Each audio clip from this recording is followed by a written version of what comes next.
Hi guys, it's Mark Zicree, Mr. Sci-Fi, also Mark Zicree of Space Command. And today I want to talk about Nichelle Nichols. We lost her a few days ago at the age of 89, and I just wanted to talk about this amazing and wonderful woman and how she changed my life, and what a gift it was to have met her and to have worked with her and to have known her. And I'm going to go over the whole tapestry of how she came into my life, and that's how magic entered my life, because she was magical and it took me into a world of magic that I've never really left ever since. So here we go. So I was being raised by a divorced mom in Los Angeles, and my parents divorced when I was 3. I was a very sort of isolated, lonely kid, and I loved science fiction because it spoke to the fact that you could go out into the far reaches of space, the fact that you could find belonging there, perhaps. And this was during the space race, and so space was very romantic, very, it was the new age of exploration. It was, so the science fiction I was reading and watching on TV and the real life seeming science fiction of astronauts going off to the moon was happening simultaneously. So I was 10 when Star Trek debuted on NBC, and it was just an amazing show. I loved it from the first moment I saw the ads before the show even debuted. And I had a black and white TV set. My mom and I lived in a one-bedroom apartment, and I had the bedroom. She slept on a pull-out bed in the living room. And we were very poor, and my mom went from job to job to job, never knowing quite, what our future would be. And yet she was always telling me that there was a better life waiting for me, that I was going to be an artist or a writer, that I had a possibility ahead of me. I was growing up in Los Angeles, and I was aware of the studios, but I didn't know anyone in showbiz. I didn't know any way to get into showbiz. It was totally a mystery to me, but still magical. We would drive by MGM or by Paramount or by Universal Studios. It was very magical to me, and I was aware that these were the factories making these wonderful TV shows and movies I was watching. Then Star Trek comes on, and I see it first in black and white, but I know it's in color, and my mother very quickly buys me a small color TV set, and I see those amazing blues and golds and reds and just eye-popping, beautiful, beautiful colors and an astonishing show. And it's so amazing every week from the get-go that I recorded on reel-to-reel audio tape on this big, old reel-to-reel recorder that's like probably weighs as much as I do at the time. And I'm recording it on reel-to-reel audio tape because this is before cassettes, this is before VHS, this is before any way that you could ever preserve a TV show. And I'm recording it on reel-to-reel tape every single week just in case it never airs again. And the cast is amazing, and I'm enthralled by all of them. Kirk and Scotty and Spock and McCoy and Sulu and Chekhov later, and Uhura. Now, the thing that was so great about Uhura, to me, even back then, was this was a ship where people belonged and were family for each other and were there for each other, and they could be any race, they could be from any background. She was, at one point she's speaking Swahili to this guy, and they were romantic and magical characters. And the thing that was so cool about Uhura, as opposed to all the other women on the show, was that she had a quality not just of beauty and presence, but dignity, intelligence. She was never, running after someone with a crush like, Nurse Chapel, or being sort of Kirk's woman of the week, or even with Yeoman Rand, who was sort of like, well, sort of kind of the captain's girlfriend or some damn thing, who knows. She was her own person.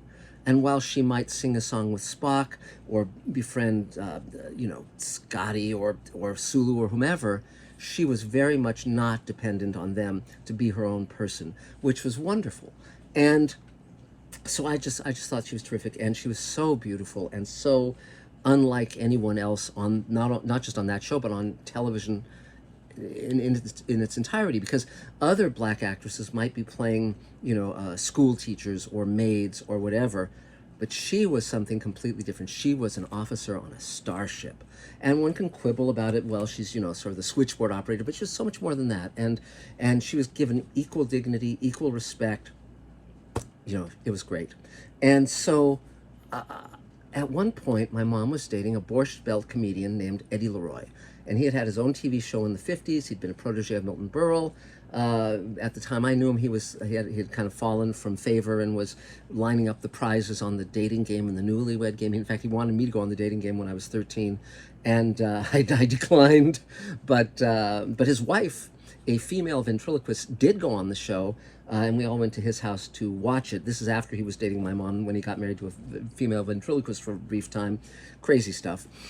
But one day, during the first season of Star Trek, Eddie Leroy came to me and he said, "Look, I've got a surprise for you. Get in the car." Now, fortunately, that could have had a very different ending, but what happened was he drove me to an apartment building, knocked on one of the apartment doors, the door opened, and there was Nichelle Nichols, Lieutenant Uhura herself. This is the first season of Star Trek. I'm a 10-year-old kid. It's magic. And so Nichelle had us come in, and I was just astonished. And she gave me a signed photograph of herself. This is the photo right here. And as you can see, it's smeared. So because it's smeared, she signed another one to me. So these are from when I was 10 years old. This was just magic. And she also gave me a script, and not just a script of Star Trek, but her script. So you can see it says Nichols. She signed it to me, and every Uhura line is circled because that's how she would learn her lines. And so being a smart kid at 10, I said, "Do you have any more of these?" And she reached into her wastebasket and pulled out 5 more scripts, all different episodes. And so, in fact, here's one of them. This is Friday's Child, and later I had my friend Dorothy Fontana, the famous DC Fontana who wrote it, sign it. But you can also see at the top it says Nichols. This is Nichelle Nichols' script.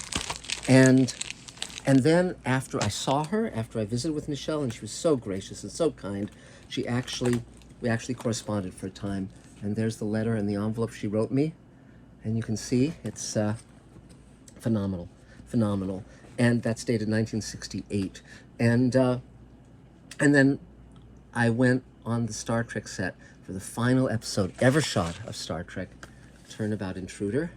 And I gathered these pages of the script from the floor of the studio that had the Enterprise set, sick bay, the bridge. I actually stood on the transporter, looked up and saw a screw-in light bulb. I sat in the captain's chair. But Nichelle had opened this magical portal for me. Suddenly, the TV was permeable. It wasn't just something that came out of the TV set into my life, but there was the possibility of me going through that magical mirror into Wonderland, into another realm, and the possibility opened up that I could be part of this amazing, amazing world. And so Star Trek ended after 3 seasons. Now I picketed at the end of the 2nd season. I picketed outside NBC with the other Star Trek fans with my little sign saying renew for the 3rd season. And I wrote a letter, one of the million letters written to NBC that got them to renew the show for a 3rd season.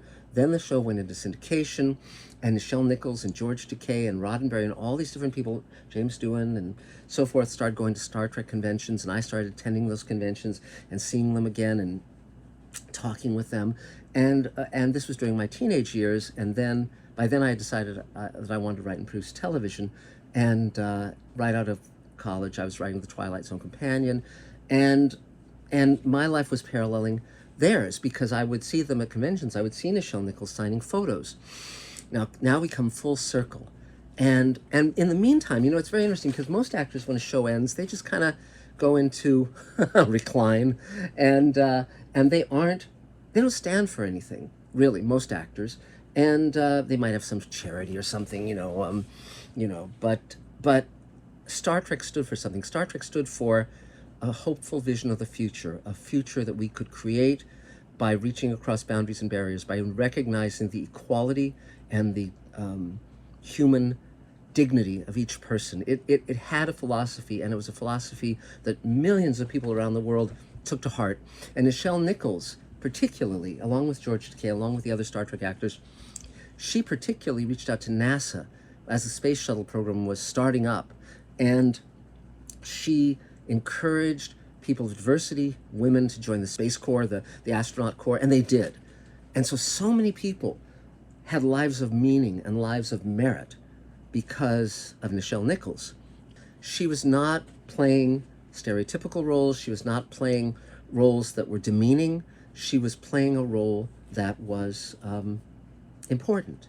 And she understood that importance and continued it. And then the Star Trek movies started up, and she was in all the the Star Trek movies that had the original crew in them.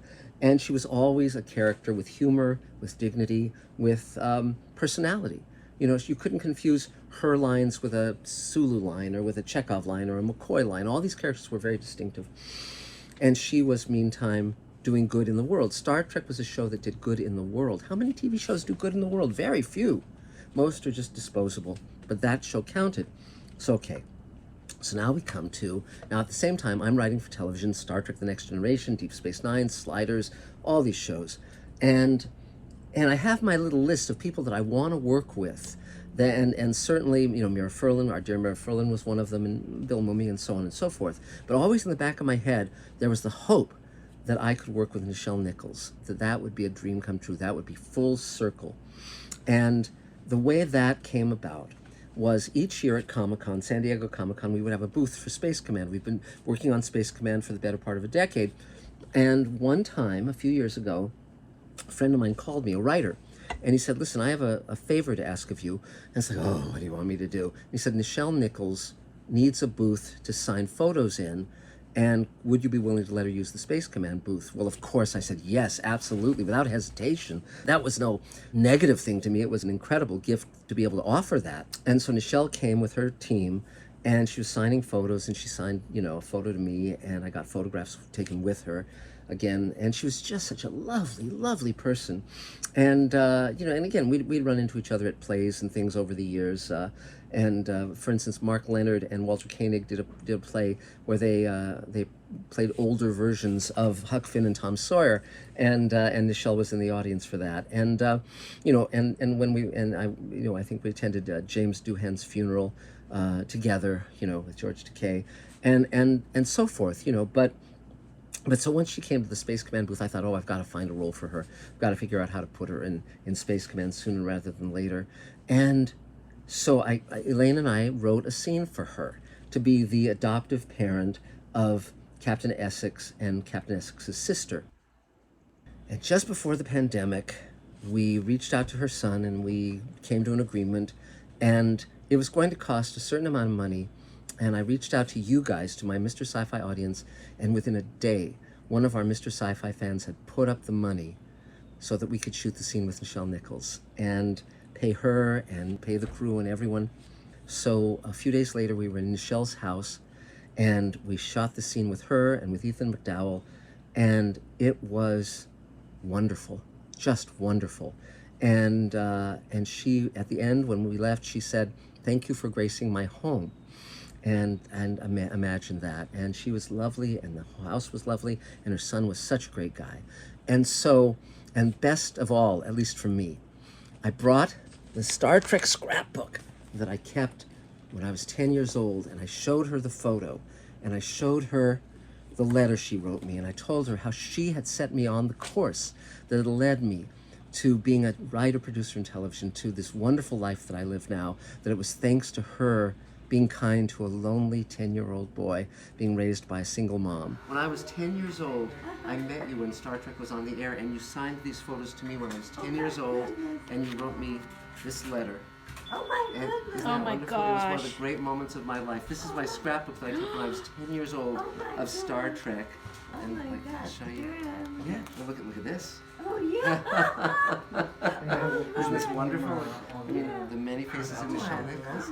It's gorgeous, isn't it? And you were the first star I ever met Oh my God. when I was a kid. Isn't that amazing? Oh, that's wonderful. Yes. Oh, that's me in my uniform. Yeah, and so when I was a kid, when I met you when I was 10, I thought someday I would love to write a scene and have Nichelle Nichols in it. And here we are, all this time later, Yes. and you're making my dreams come true, like you did when I was 10.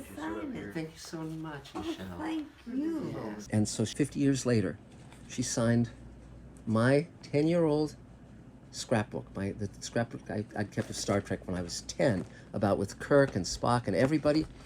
She signed it to me, Mark, blessings always, Nichelle Nichols.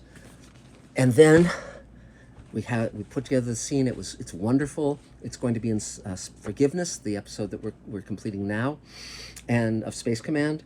And the final time I saw Nichelle, they announced that she was going to be making her final convention appearance here in Los Angeles, and I thought, well, I've got to be there. I have to be there, and so I went with Angelique Scott, who's in Space Command, an African-American woman playing a character very much in the tradition of Uhura, and we heard Nichelle speak, and it was incredible. NASA presented her a certificate, her son gave a speech, and then the final moment I ever had with Nichelle Nichols, and it was only a few months ago really, was I waited at the very end to ask if she would sign another picture of herself for me.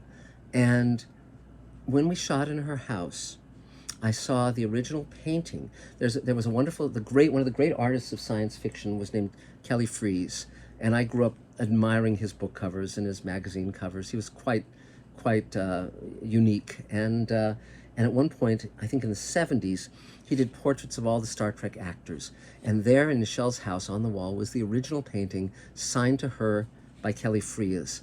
And when I went to that convention, they were selling a copy of that picture.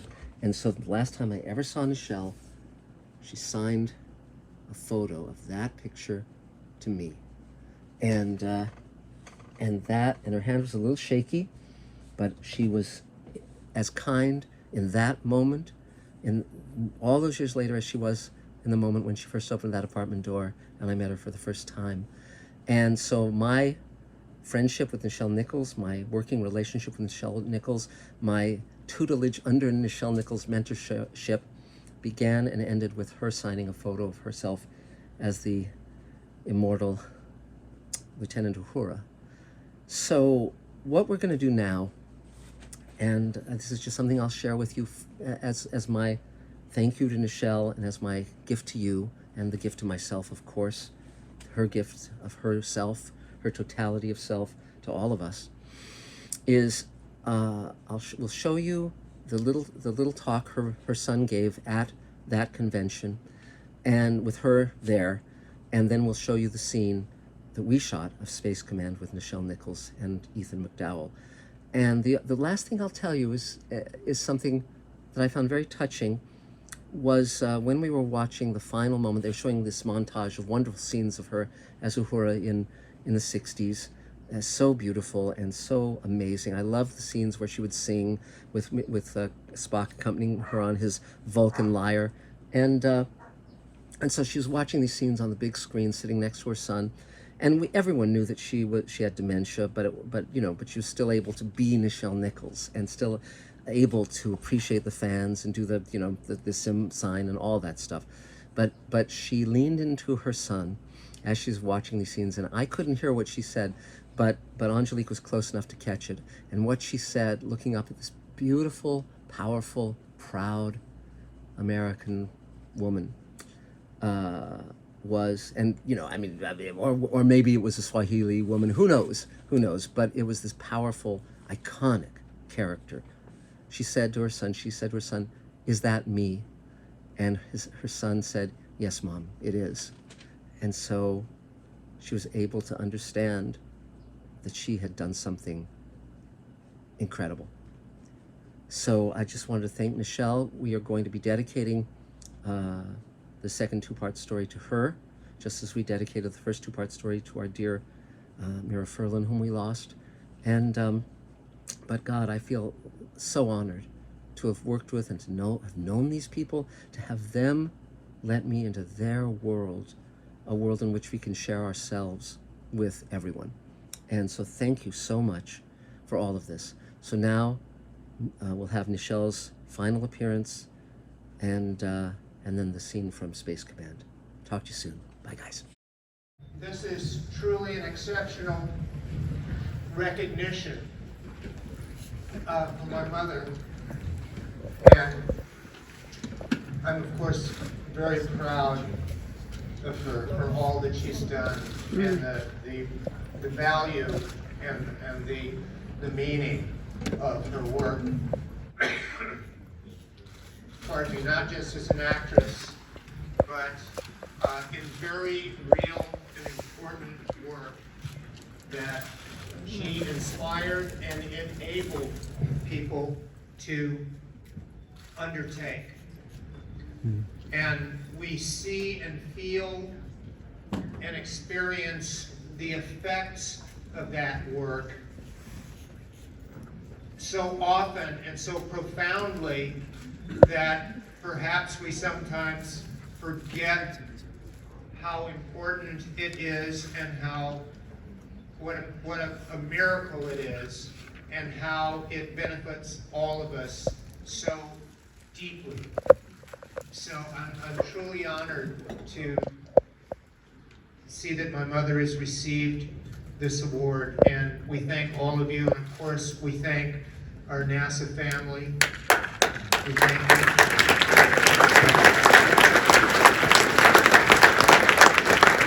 And we thank all that she has helped to inspire and bring into this process. We thank them for the work that they do every day to keep advancing that vision of a more beautiful and a more diverse and a more just world. Thank you. Thank you.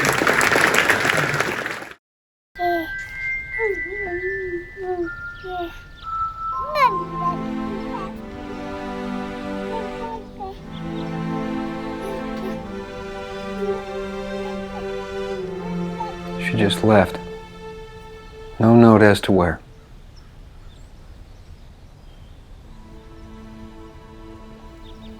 But I hope she'd tell you. It's about her baby sister. Ella went to the asteroid belt to join Kassane's army. Oh my God. Laura left the baby with me and went to get her back. Ella always favored the underdog. But how could I have raised such a fool? Octavia. Laura and Ella, when their parents died, they were like my own. I loved them. Only I tried to teach. Sometimes you have to be stone. Sometimes stone is necessary to become the person your best destiny demands. Your message didn't fail. Whatever either their choices, you created two heroic hearts. Bless you. When was she due back? 3 days ago.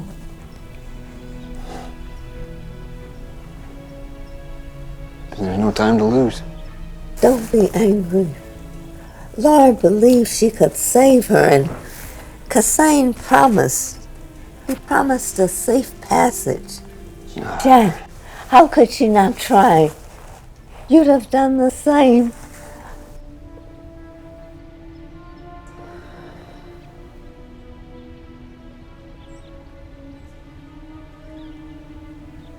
But not you. Actually, I was all set to follow. Then Laura showed up with the baby. Bring them home.